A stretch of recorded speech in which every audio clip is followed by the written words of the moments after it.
안녕하세요. 사랑하는 성도님, 영혼의 샘물 은혜의 자리에 오심을 축복합니다. 사랑의 주님이 우리와 함께 하십니다. 우리와 함께 하시는 주님을 찬양합니다. 기도합시다.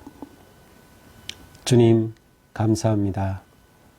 오늘도 새날을 주셔서 복된 하루를 소망하게 하시니 감사합니다. 오늘 하루가 하나님께서 저에게 베풀어 주시는 은혜의 기회가 되기 원합니다. 하나님을 생각하고 의지하며 하나님의 뜻을 품고 말씀 따라 온전히 순종하는 삶 되도록 성령님 오늘도 함께하여 주시옵소서. 이 시간 우리의 마음을 새롭게 하여 주시고 말씀으로 든든하게 세워 주시옵소서. 예수님 이름으로 기도합니다. 아멘. 오늘 말씀은 말라기 2장 17절에서 3장 12절입니다. 너희가 말로 여호와를 괴롭게 하고도 이르기를 우리가 어떻게 여호와를 괴롭혀 드렸나이까 하는도다. 이는 너희가 말하기를 모든 악을 행하는 자는 여호와의 눈에 좋게 보이며 그에게 기쁨이 된다 하며 또 말하기를 정의 하나님이 어디 계시냐 함이니라. 만군의 여호와가 이르노라. 내가 내 사자를 보내리니 그가 내 앞에서 길을 준비할 것이요 또 너희가 구하는 바 주가 갑자기 그의 성전에 임하시리니 곧 너희가 사모하는 바 언약의 사자가 임할 것이라. 그가 임하시는 날을 누가 능히 당하며 그가 나타나는 때에 누가 능히 서리요. 그는 금을 연단하는 자의 불과 표백하는 자의 잿물과 같을 것이라.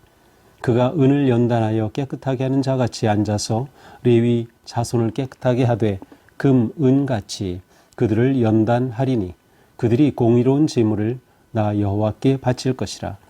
그때에 유다와 예루살렘의 봉헌물이 옛날과 고대와 같이 나 여호와께 기쁨이 되려니와 내가 심판하러 너에게 임할 것이라. 점치는 자에게와 간음하는 자에게와 거짓 맹세하는 자에게와 품꾼의 삭세 대하여 억울하게 하며 과부와 고아를 압제하며 나그네를 억울하게 하며 나를 경외하지 아니하는 자들에게 속히 증언하리라. 만군의 여호와가 말하였느니라. 나 여호와는 변하지 아니하나니 그러므로 야곱의 자손들아 너희가 소멸되지 아니하느니라. 만군의 여호와가 이르노라. 너희 조상들의 날로부터 너희가 나의 규례를 떠나 지키지 아니하였도다. 그런즉 내게로 돌아오라. 그리하면 나도 너희에게로 돌아가리라 하였더니 너희가 이르기를 우리가 어떻게 하여야 돌아가리까 하는도다. 사람이 어찌 하나님의 것을 도둑질하겠느냐. 그러나 너희는 나의 것을 도둑질하고도 말하기를 우리가 어떻게 주의 것을 도둑질하였나이까 하는도다. 이는 곧 11조와 봉헌물이라. 너희 곧 온 나라가 나의 것을 도둑질하였으므로 너희가 저주를 받았느니라. 만군의 여호와가 이르노라. 너희의 온전한 11조를 창고에 들여 나의 집에 양식이 있게 하고 그것으로 나를 시험하여 내가 하늘 문을 열고 너희에게 복을 쌓을 것이 없도록 붙지 아니하나 보라. 만군의 여호와가 이르노라. 내가 너희를 위하여 메뚜기를 금하여 너희 토지 소산을 먹어 없애지 못하게 하며 너희 밭의 포도나무 열매가 기한 전에 떨어지지 않게 하리니 너희 땅이 아름다워짐으로 모든 이방인들이 너희를 복되다 하리라. 만군의 여호와의 말이니라. 아멘. 자, 오늘 말씀에서는 아주 특별하게 죄송합니다. 하나의 표현이 나오는데 그것은 주님의 날, 주께서 임하시는 날이라고 하는 그러한 굉장히 특별하고 또 중요한 그러한 개념이 나옵니다. 자, 앞에서 우리는 계속해서 하나님께서는 이스라엘의 죄를 드러내시고 특별히 제사장들과 백성들의 죄, 그리고 나서 또 제사장들의 명령을 주셨어요. 그들이 레위로서의 하나님과 맺은 언약을 깨뜨렸다. 그리고 나서 어제 본문에서는 거짓을 행하는 유다의 온갖 거짓된 행위들을 쭉 이렇게 봤습니다. 자, 그런데 이들은 여전히 하나님 앞에 바로 서지 못하고 있는 상황이에요. 17절에 보니까 너희가 말로 여호와를 괴롭게 하고도 이르기를 우리가 어떻게 여호와를 괴롭혀 드렸나이까 하는도다. 자, 그들이 말로 하나님을 괴롭게 했다는 거예요. 하나님이 그들의 말 때문에 괴로우시다는 거예요. 하나님을 괴롭게 한다. 그들이 얼마나 하나님 앞에 그릇되었는가를 보여주자. 자, 그런데 그들이 말로 하나님을 괴롭게 했다. 도대체 무슨 말을 했다는 것이죠? 바로 17절 중반이에요. 너희가 말하기를 모든 악을 행하는 자는 여호와께 여호와의 눈에 좋게 보이며 그에게 기쁨이 된다. 그들의 무슨 말이 하나님을 괴롭게 했어요? 그들이 이렇게 말하는 거예요. 주님은 악을 행하는 자도 좋게 보시오. 오히려 그런 자들을 기뻐하시오 라고 말한다는. 아니, 하나님이 어찌 악을 행하는 자를 좋게 보시고 그런 자들을 더 기뻐하실까요? 완전히 하나님을 잘못 알고 있는 거예요. 하나님을 완전히 오해하는 거죠. 그러니까 하나님은 그저 자기들에게 이렇게 하든 저렇게 하든 상관없이 그저 자기들을 좋게만 해주는 분이라는 잘못된 그들의 하나님 신앙이 있었어요. 또한 그들은 말하죠. 또 말하기를 정의의 하나님이 어디 계시냐? 정의의 하나님, 그런 하나님 없어. 하나님 무슨 정의의 하나님이야? 그냥 무조건 사랑의 하나님이지. 이라는 것이에요. 완전히 하나님에 대한 잘못된 생각. 자, 이런 생각 때문에 그들은 잘못된 길을 떠날 줄을 몰랐던 거예요. 우리가 잘못하면 하나님이 정의로우셔서 우리를 심판하신다. 우리는 하나님 앞에 판단을 받는다. 하나님께서 우리를 심판하시며 그것에 따라 벌도 주시지만 또한 우리에게 복도 주신다라고 하는 그 하나님이 없이 그냥 무조건 하나님은 우리가 죄를 지어도 다 좋아하시고 다 좋아하신다라는 잘못된 하나님에 대한 신앙이 있었던 거죠. 그래서 그들은 그릇된 길을 떠날 줄 모르고 있었어요. 실제로 이들은 이 전에 이제 이 말락의 배경을 이루는 것이 무엇이라고 했어요? 학개스가랴를 통해서 성전 재건되고 또 그 후에 그들은 성전만 재건되면 모든 게 다 그냥 무조건 좋아질 거다. 성전만 재건되면 다 완전히 그냥 놀라운 일이 날 거다라고 그렇게 잘못 생각했어요. 그런데 성전을 짓고 난 이후에 그들의 삶이 도와지지 않는 거죠. 그러니 하나님 앞에 불평하면서 하나님은 무조건 다 받아주신다고 생각했던 그들의 뜻대로 이루어지지 않는 것에 그들은 원망을 했던 거죠. 자, 이러한 이들의 태도에 대해서 3장 만군의 여호와가 이르노라 내가 내 사자를 보내겠다. 자, 내 사자를 보내겠다. 갑자기 3장에서 말라기를 통하여서 내 사자를 보내겠다. 사실은 내 사자라는 그 단어는 말라기라고 하는 단어와 자기 이름과 똑같은 뜻이에요. 하나님의 사자. 내 사자를 보내겠다. 그가 무엇을 하러 옵니까? 하나님의 사자, 하나님이 보내시는 특사입니다. 이 특사가 무엇을 해요? 내 앞에서 길을 준비할 것이다. 하나님이 보내신 특사는 내 앞에서 길을 준비해요. 그래서 너희가 구하는 바 주가 갑자기 그 성전에 임하실 것이다. 자, 하나님이 보내신 특사가 길을 준비하고 그래서 하나님께서 놀랍게 그들 가운데 갑자기 그 성전에 임하신다. 누가 임하셔요? 너희가 사모하는 바 언약의 사자. 너희가 사모하는 바 언약의 사자, 메시아, 구세주, 언약의 사자가 너희에게 임할 것이다. 갑자기 임할 것이다. 전통적으로 기독교에서는 여기서 내가 내 사자, 특사를 보낸다. 이 특사는 세례 요한으로 이해했고요. 그리고 언약의 사자가 임할 것이다. 언약의 사자는 곧 메시아 예수 그리스도로 이해를 했습니다. 또 그렇게 보는 것이 그렇게 문제되는 것은 아니에요. 이렇게 하나님께서는 그들에게 내가 너에게 가겠다. 그 무슨 말이에요? 그들은 지금 하나님은 정의롭지 않으셔. 하나님에게 무슨 정의 하나님이셔. 하는 그들에게 하나님이 임하셔서 판단하시겠다는 거예요. 오시겠다는 거죠. 그가 임하시는 날을 누가 당하며 이렇게 하나님의 언약의 사자가 임할 때 누가 그 날 감당할 수 있겠느냐? 누가 능히 서리요? 누가 살아남겠느냐? 그는 정의로우신 분이라 금을 연단하는 불과 같이 또 표백해는 잿물과 같을 것이라. 금을 연단하는 불처럼 그들 가운데 임하시고 잿물처럼 그들 가운데 임하셔서 그들을 어떻게 하실까요? 바꾸시려고 하는 거예요. 3절에 보니까 은을 연단하여 깨끗게 하는 자 같이 앉아서 레위 자손을 깨끗하게 한다. 레위 자손을 깨끗하게 한다. 바로 제사장들을 깨끗하게 하는 것이죠. 제사장을 깨끗하게 한다는 것은 무엇이에요? 예배를 정결하게 회복한다는 의미도 포함이 되죠. 자, 지금 스룹바벨 성전은 지어졌어요. 하지만 그들이 온전히 회복되지 못한 거, 바른 예배, 바른 삶이 지금 그들에게는 없는 거예요. 그래서 하나님께서 레위 자손을 깨끗하게 한다. 바로 바른 성전, 바른 예배를 회복하게 하시겠다.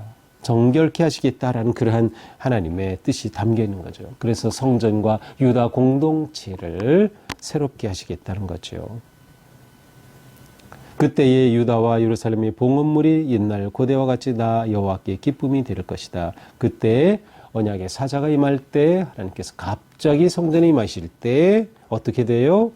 유다와 예루살렘 봉헌물이 하나님께 기쁨이 된다. 자, 예루살렘에서 성전에서 유다 백성들이 하나님의 자녀들이 하나님께 제물을 드리고 봉헌하는 그것이 하나님께 기쁨이 된다. 그 말은 지금 그들이 하나님 앞에 드리는 것은 하나님께 기쁨이 되지 못한다는 것이에요. 하나님에 대한 바른 지식이 없으니 하나님을 오해하고 잘못 생각하고 자기 멋대로 하는 거죠. 그래서 하나님 앞에 드리는 제물과 봉헌물까지도 멋대로 하는 것입니다. 내가 심판하러 너희에게 임할 것이다. 이러한 그들에게 하나님께서 임하신다. 그래서 어떻게 하나님이 심판하셔요? 어떤 사람들? 5절에 보니까 점치는 자, 간음하는 자, 거짓 맹세하는 자, 품꾼의 삭슬을 억울하게 하는 자, 경제적으로 착취하는 자, 과부와 고아를 압제하는 자, 나그네를 억울하게 하는 자, 하나님을 경외하지 않는 자들에게 하나님이 임하셔서 심판하시겠다라는 것이죠.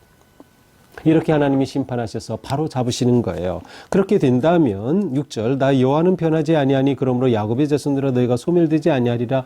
하나님의 인자하심은 변함이 없으시니 정의로우신 하나님께서 오셔서 그들을 심판하시고 판단하시지만 그들이 하나님의 손길에 새롭게 변화되고 올바르게 세워지고 그들이 연단이 되어서 정결하게 되면 하나님께서 역시 그들을 살리신다는 거예요. 너희가 소멸되지 않을 것이다. 그러나 이러한 하나님의 뜻에 불순종하면 그들에게는 죽음이 다가오는 것이죠. 7절 나 만군의 여호와가 이르노라. 조상들의 날로부터 너희가 나의 규례를 떠나 지키지 아니하였도다. 그런즉 내게로 돌아오라. 자, 원래 하나님께서 그들에게 율법을 주시고 또 삶의 많은 바른 길을 가르쳐 주셨을 때 그들이 원래 그 길을 걸었던 것이에요. 그런데 이제 그들은 그 길을 벗어난 거죠. 하나님께서 내게로 돌아오라 그러면 내가 너에게로 돌아가겠다. 하나님께서는 그들이 죄로 멀어졌지만 하나님께로 돌아올 때 회개할 때 하나님께서는 그들을 만나 주시겠다는 것, 관계가 회복되겠다는 것이죠. 그러니 이제 내가 너에게 말하는 이것 잘 귀담아 듣고 돌이켜라. 무슨 말씀을 하십니까? 8절 사람이 어찌 하나님의 것을 도둑질하겠느냐. 아니 너희가 감히 하나님의 것을 도둑질해? 무엇을 도둑질합니까? 그들은 말한다는 거예요. 아니 우리가 무엇을 도둑질했습니까? 우리 아무것도 잘못한 게 없습니다. 하나님이 말씀하시죠. 이는 곧 11조와 봉헌물이다. 11조와 봉헌물 하나님께 드릴 것인데 너희가 하나님께 드리지 못한 거다. 도둑질했어요. 또한 잘못 드린 것이기도 해요.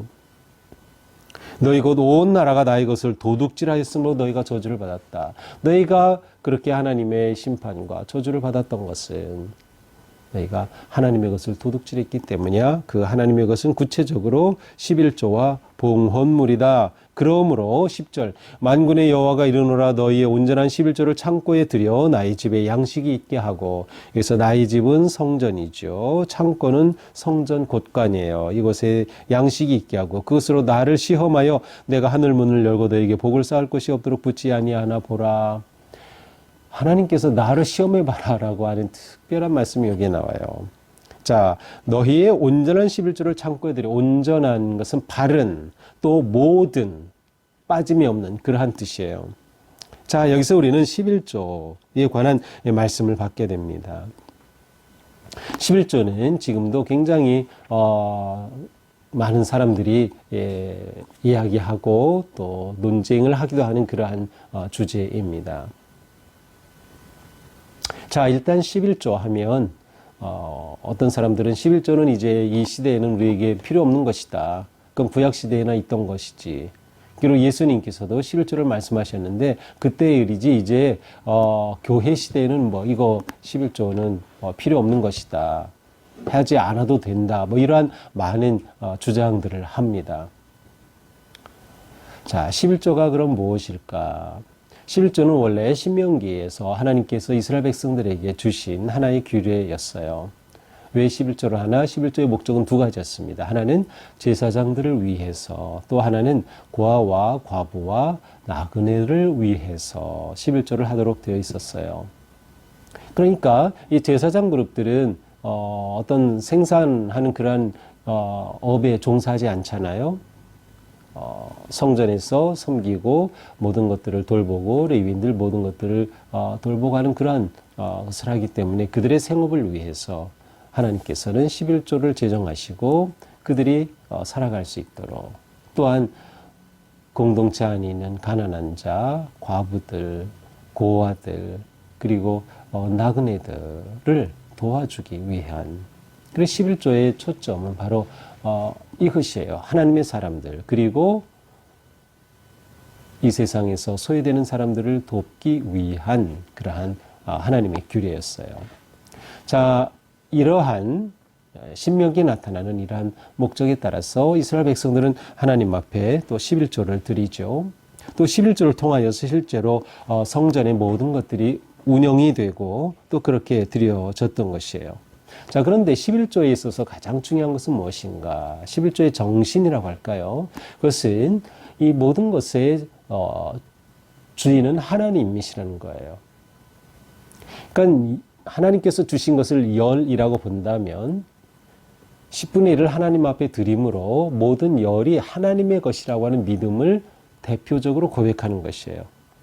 그러므로 나머지 10의 9도 사실은 하나님의 것이라는 뜻이죠. 그러니까 완전히 하나님의 은혜와 사랑에 대해 감사함으로 드리는 것이었어요. 11조를 드리면 하나님이 복을 주시겠다는 조건이 아니고 하나님의 은혜와 사랑과 베풀어 주심에 대한 감사와 기쁨의 자발적 헌물이었습니다. 자발적으로 하나님 앞에 드리는 거예요. 그러니까 이것을 오해하면 안 돼요. 많은 사람들이 11조를 부정하는 사람들은 11조를 드린다고 뭐 너희가 돈 잘 벌고 뭐 부자가 되느냐 뭐 별 얘기 다 하는데 그거 전혀 잘못된, 초점이 잘못된 거예요. 11조, 그거는 우리가 하나님의 은혜를 받고 하나님의 사랑을 받은 것에 대한 감사의 자발적 표현입니다. 또 이렇게 11조를 드림으로 교회에 많은 사역들이 일어나고 교회에 헌신하는 사역자들을 살 수 있도록 그렇게 공급하고 세운 것들이죠. 또한 이것이 원래의 그러한 뜻처럼 가난하고 어려운 사람들을 돕는 그런 구제와 또 섬김과 봉사를 위해 또 사용이 되는 것이죠. 교회의 많은 사역들이 이것과 연결이 되어 있어요. 그러므로 우리가 하나님이 나에게 어떤 분이신가에 대해 있어서 재물의 우선순위를 정하는 것이에요. 우리의 믿음에 따라서. 그래서 먼저 우리에게 재물이 있을 때 이것은 하나님의 것이라고 11조를 하나님의 것 드리죠. 또 나머지 10의 9도 역시 내 것이 아니라 하나님이 주신 은혜요 선물이기 때문에 이것을 또한 함께 나누고 베푸는 삶을 위해 살아가는 것, 이것이 우리에게 너무나도 중요한 것이에요. 따라서 모든 것의 주인 되심을 고백하는 신앙 고백의 표현이 11조와 봉헌물이다 라고 하는 것이죠. 그러니까 우리는 그리스도인으로서 재물관을 바르게 가지고 있어야 돼요. 그것은 모든 것은 하나님이 주신 은혜요 선물이다. 따라서 우리는 감사와 기쁨으로 하나님 앞에 헌물을 드리는 것이에요. 헌금을 하고 예물을 드리는 것이죠. 그러므로 이것은 자발적이며 감사하는 마음이라고 하는 것이 중요해요. 억지로 강제적으로 부과하는 것이 아니에요. 자발적으로 하는 것이죠. 그리고 교회는 전통적으로 구약에서 나온 11조를 바로 그와 같은 의미로서 이렇게 그러면 우리는 10분의 1을 하나님의 것으로 드리는 그러한 우리의 헌신과 결단으로 표현하자라고 하는 것이 교회가 가져온 전통이에요.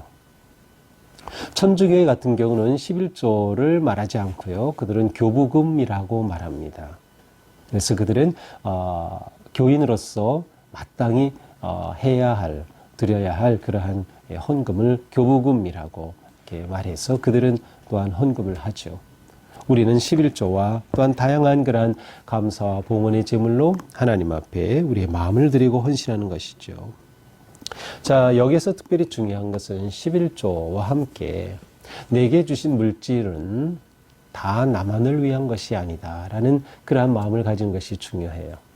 다 나만을 위한 것이 아니다. 그러니까 내가 번 것, 내가 마음대로 쓰는데 누가 뭐라 그래? 말할 사람 아무도 없어요. 아무도 없어요. 하지만 그리스도인은 내가 번 것이지만 내가 번 것은 하나님을 위한 것도 있고 다른 사람을 위한 것도 포함되었다라는 마음을 가지는 것이에요.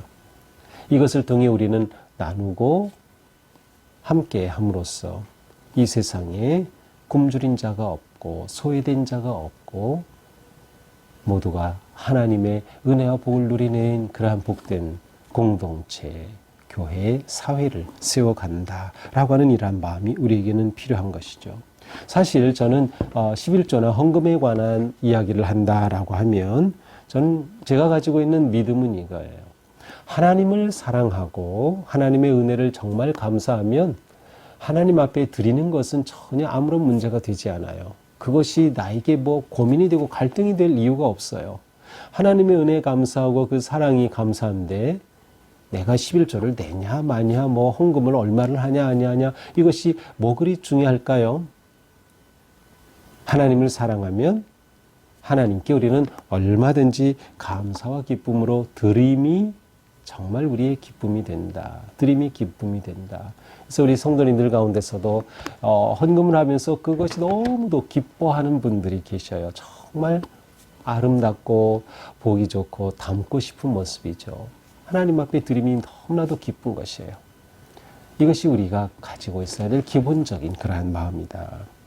자, 그런데 하나님께서는 이렇게 하면 내가 하늘 문을 열고 너에게 복을 쌓을 복이 곳이 없도록 붙지 아니하나 보라. 하나님께서 우리의 모든 것들을 공급하시고 책임져 주신다라고 하는 그러한 믿음을 촉구하는 말씀이죠. 자, 이렇게 하면서 하나님께서는 11절 12절에서는 하나님께서 다가올 미래의 그러한 아름다운 풍요로운 모습을 보여줍니다. 메뚜기가 없고 토지소산을 없애는 그러한 것들이 없고 너희 포도나무 열매가 떨어지지 않게 하겠다. 하나님께서 드리고 헌신하는 자를 그렇게 지켜주시겠다라고 하는 그러한 말씀입니다.